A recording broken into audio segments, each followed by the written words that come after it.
Hey folks, this is Clayton Collins, CEO at HW Media, your host for the Housing News Podcast. Today I have the pleasure of speaking with Nick Bailey, the CEO and president of RE/MAX. This is a really phenomenal conversation that ties in a lot of the focus areas that we have right now at HW Media. We talk about inventory and these record low March and April numbers that we are seeing right now. We talk about Nick's career, developing a path inside of RE/MAX, but also getting some exposure to the real estate tech ecosystem, which leads us into talking about M&A, one of my favorite topics, and the importance of moving quickly on integrations and decisions shortly after an acquisition, both on the tech side as well as in the real estate brokerage ecosystem. And I'd be amiss to remind you that this episode is timed shortly after the launch of the Real Trends broker rankings, where RE/MAX is ranked as the number 3 brand. Last year, the RE/MAX brand in totality did 255,000 sides with sales volume exceeding 111 billion. And if you haven't checked out this year's Real Trends rankings on realtrends.com yet, you're really going to be impressed with the digital presentation that we have, which gives a glimpse into brokerages, both national and brand and franchise level, and team data, which is coming soon. The new digital presentation with year-over-year performance and a glimpse into who's gaining market share and who's giving up market share. So I hope you enjoy this conversation with Nick Bailey. I certainly did, and I'm excited, really excited to see him on stage at the Gathering of Eagles this summer in June in Austin, Texas. Hope to see you there too. Yeah, so I was looking through the Real Trends rankings at some of the specific brokerages, and I noticed that there's a bunch like RE/MAX Gold that grew sides and volume in 2022 compared to 2021, where there's a market where a lot of brokerages, had the opposite of that. Saw volume decline significantly in 2022. Can you go into some of the best practices that you're seeing in some of your most productive brokerages that are helping those top performing agents and top performing team leaders continue to grow volume in a market environment that's just been hard? Support is probably number one. I think that agents are looking for support and education more right now and have been in the last 6 months than they probably did a couple of years before. Not speaking about RE/MAX Gold specifically, but I'll give you a great example when you talk about growth on sides and transactions. Literally, you talk about doing video. Just today, did a congratulatory video for an office here in Colorado. And they grew by leaps and bounds in 2022. And they did it a couple of ways. One, organic growth of going out in the market and inviting agents to join their company that were like-minded entrepreneurs that wanted to grow their productivity. They also went out and merged with a fellow RE/MAX office so that they both became stronger in the market. And then the additional way is they went out and acquired an independent. And so 3 different ways of growing. But I think the key to answer your question is they looked at growing in 3 ways. It's not just one dimensional.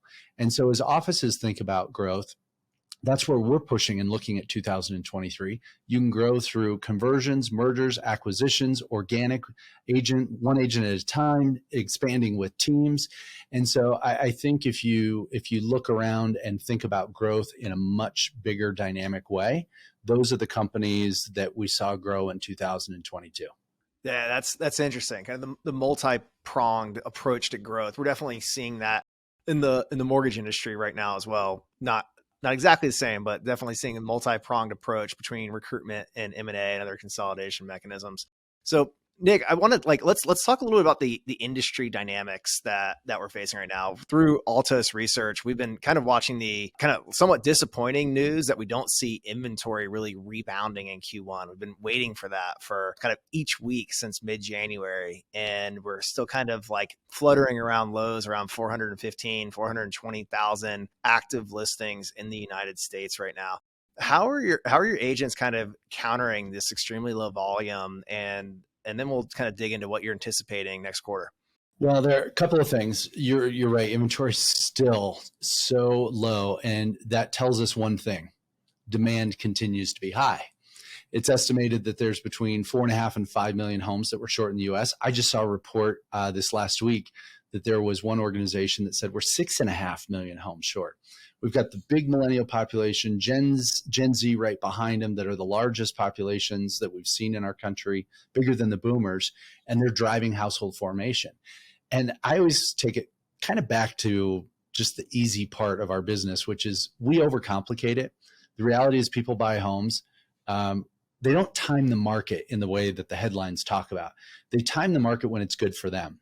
And I was asked earlier today something about buyers timing the market and wish they would have got in when interest rates. And I said, wait, you got to realize there may be people that are ready to buy today because 2 years ago they hadn't saved enough on the down payment. And so people time the market when it's good for them. And it's certainly driven by lifestyle events or life events. It's getting married, having children, maybe a new job, divorce, moving closer to take care of a loved one. All of these scenarios are what drive our business ultimately. And so I don't believe that the average home buyer, quote, times the market. But as a result of that, the statistic that was interesting to me, and back to your question about inventory, which is right now it's estimated 90% of homeowners have an interest rate less than 5%. And of those, 50% are less than 3.5%. And so what we're seeing is the move-up buyers are totally sitting back and on the sidelines. First-time home buyers that are ready to enter the market, they've got opportunities with different mortgage products, first-time home buyer type products, low down payment, lower interest rate. It's not all just about the 30-year fixed. But new construction is not coming out of the ground fast enough. It's taken a decade to ramp up and we're not seeing it. So you've got the move-up buyers that are saying, I'm good for right now. And they likely will be for a period of time. For some, it might be years. For others, it might be 6, 12, 18, or 24 months. But there is a point at which you may have bought your first home and it may be 2-bedroom and you find out you're having twins. All of a sudden, your 3% interest rate, you're going to find a house that's going to be, you may have to pay a higher interest rate, but it's going to be better for your family. And so those things will start to happen. But I think we shoved a lot through the funnel during the pandemic with move-up buyers. And now they're saying, well, I don't have to move this year in 23. And that's why we'll see things bump along. But those, until we get more inventory on the market, it's not going to dramatically change affordability. It's not going to dramatically change interest rates on the 30-year fixed. And so that's why I think this year we'll bump along. We'll have bright spots when mortgage rates drop. Whether it be for a few weeks or a couple of months, but I think we'll bump along throughout the year. And then I think we'll start to see the Fed get inflation under control. I think toward the end of this year, we'll see some pressure on the fact that housing makes up 18 to 20% of GDP in the US. And they're going to say, okay, let's bring rates down and get some activity going. Yeah. So the first time home buyers can't time the market. They're the ones that their life events time the market. But we know that the housing market doesn't operate without existing housing inventory coming into play. So it's those buyers, those move-up buyers that are sitting on the sidelines that are the real constraint we have on the activity that we expect to see in meeting the demand that's in the market right now. So how are you helping agents stay focused on the right activities to nurture these potential move-up buyers so when they're ready, they are calling a RE/MAX agent? And I imagine that's got to be a relatively frustrating point that some of these move-up buyers that like relationships and databases have been built to nurture and help move up over the years just are staying put a lot longer than they used to. So two things that we've been recommending for the last couple of months is, one, get close to your sphere. Because the truth is, buyers and sellers need their agent more in this market on advice probably than they did the last year or two. And I think a lot of sphere and databases and connections that people have, because the market was so frenzied and agents were so busy, a lot of those databases got ignored. Yeah. And so now is the time to lean in. And as we're telling agents, there are people that want to list their home. And as we come into the spring market, I know in my neighborhood alone, which is not a very large neighborhood, I've seen a couple of coming soons just in the last week. I saw a moving truck down the street, which had no sign in front of the yard, which it just shows that people will continue to move. I tell everyone, I know one thing for sure that's going to happen in 2023. People are going to buy and sell houses. I've been licensed for 28 years in this business, and regardless of interest rates, forget inflation, economies, recessions, people have bought and sold houses every single year in my 28 years that I've been licensed, and it will happen this year too. And so we've got to be in tune with our sphere, our database, and our referrals. And we have to go out and find those people that are interested in listing Whereas, say, the last couple of years, people were just waving the flag and saying, hey, I'm ready to list. They were standing out on the street saying, I'm ready to list my house. And so we're coming back into really more of a rebalanced, normal type of scenario where people don't just raise their hand. You've got to go find them. And so that's one. Number two is whenever I've seen market contractions like this in terms of number of deals being done, agents stop marketing. And I think that's a very dangerous position. And I equate it back and I tell the story to agents. Remember, whether you've been licensed for 2 years, 20 years, or 5 decades, what was the first thing that you invested in when you got your real estate license? It was marketing. You got signs, you got business cards, flyers, websites. You wanted to tell the world you were in real estate in your market. And what happens is it's generally the first thing that agents start cutting. And so we're telling our agents, yes, marketing can be expensive, but it doesn't have to.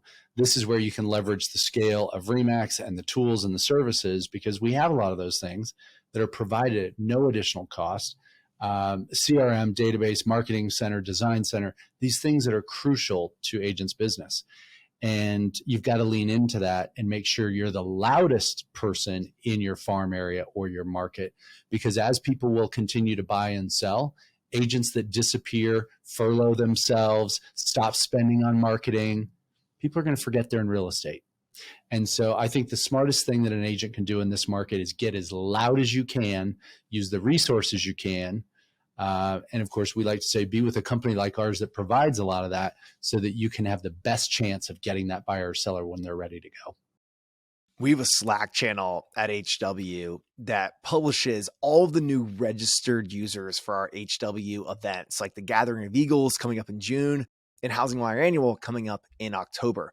I was just scrolling through the Gathering of Eagles feed on Slack, and wow, I am blown away with the quality of the attendees. Leaders from Keller Williams, Better Homes and Gardens, EXP, Compass, Hannah Holdings, RE/MAX and Home Services, and incredible ecosystem partners like Zillow, Austin Board of Realtors, New Western Acquisitions, UWM, and Bright MLS, just to name a few. If you aren't familiar with GOE, this is our real estate brokerage event for the most elite brokers, teams, MLS execs, and state and local association of realtors leaders. June 18th through 21st in Austin, Texas, at the amazing Omni Barton Creek Resort. Visit the events tab on realtrends.com or housingwire.com to register. What do you suggest agents get loud about? So like they're in a market where they might be listing constrained. What voice should they have in their farm? What voice should they have in their sphere of influence? Is it housing data, market insights? Like what are the most successful agents talking about in their marketing efforts? Okay. I think it's personalized connection with the client. I think that today, well, let's rewind. I'll give you an example. 10 years ago, I think it was okay to send out that once a month newsletter. The Nick Bailey RE/MAX, here's the newsletter on what's happening in real estate. And it was just kind of an automated keep in touch that came through email. I don't think that's what consumers want. I think in all of our daily lives, whether we shop, where we go, whether it's online in a local market, we want experiences as consumers, and we want them to be personalized to us. And what I buy via Amazon may be totally different from what you buy, but when I go on, I want my experience to really cater to who I am and what my needs are. And I think that agents that are in tune with their database and their clients and who they know, and not afraid to say, hey, I'm in real estate. Do you know anyone that's thinking about buying and selling? That's what I mean by getting loud. And so keep your experiences personalized to the client. Some clients are analytical. They want to see how much their house is appreciated or not, or what interest rates are doing if they buy at certain rates. And others are, by the way, we're expecting a child in 3 months and we need another bedroom. So it all depends on the client. And when you show up and find out the needs of those specific people based on what they're looking at, that's when you win them. That's when you win. And that's where I go back to this as a relationship-driven business. We've always known that there's not really a national housing market. It's a combination of hundreds of local markets or thousands of zip codes where markets move differently. And I feel like one of the more challenging parts of this market for loan originators and real estate agents is being able to bring local knowledge to clients and prospects and help diffuse confusion off of like national level headlines. And if you're following the national housing market, depending on if you're on the East Coast or the West Coast or in Dallas or in Plano, it is a very different dynamic in each location. So do you feel like in this market where real estate is getting a lot of attention and like, hey, here at HousingWire at Real Trends, we cover real estate 365 days a year, every market, year in, year out. But we are seeing publications and news outlets and newspapers suddenly put real estate on the front page where it hasn't been in a really long time, which is bringing consumer attention to national headlines that might not necessarily reflect what's happening in their market. What's the agent's role in helping educate and diffuse like national confusion versus local reality? I couldn't agree with you more. There's no such thing as a national market. And even if we took every zip code, I'd probably argue I'd take the zip code I live in. The neighborhood across the street is very different from the neighborhood I live in. I mean, it can be to a microcosm of a 4-block radius. And so I do 100% believe that it's the local market. And that's where the local expert comes in. Yeah. And this is where I believe that the agent needs to be the voice of reason to combat some of these national headlines. Here's an example. As we see interest rates, short-term interest rates that the feds, keep making these increases, most buyers don't realize that mortgage rates are based on the 10-year treasury. And you look at investors are investing in that direction, and that can drive down the mortgage rates while at the same time the short-term interest rates go up. And so that's an example of being the voice of reason, looking at the fact that you can do buy downs of interest rates. Some buyers, especially if you're a first-time home buyer, may not know what that means.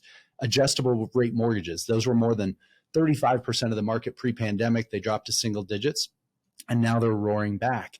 And so it's the idea that I try to, when I'm speaking with our agents, say, by the way, connection with your database is easier now than it's ever been since I've been in this business for almost 3 decades because of this little thing. And you can connect with your database in seconds. And so when you see a national headline, to your point, that it's not a national market, you can flip open a video and do a quick 20-second and say, hey, if you're a buyer out there and you're seeing the nightly news or the front page of the Wall Street Journal and all this stuff about interest rates and affordability, by the way, you might still be a buyer because you may not be paying more than list price. You may be a first-time home buyer and have a low down payment or a low interest rate, or take advantage of an ARM or do a buy down. That's where I believe the local expert comes in. And some markets are still appreciating. There are a couple of markets that are high single digits. There are some that the prices are falling at higher levels. And so it's really dependent on that local, hyper-local neighborhood market expert to say, if you want to buy or sell and you want to either buy here or you want to sell here, here's what's going on. And here's what the demand is. Our demand in Colorado is off the charts and continues to be. I just sold a property of mine here in Colorado just last week. And if I told somebody that last week I got 3 offers within 6 hours of it being listed and nearly 100,000 over asking, people would say I'm crazy. But that's the dynamic of that local market.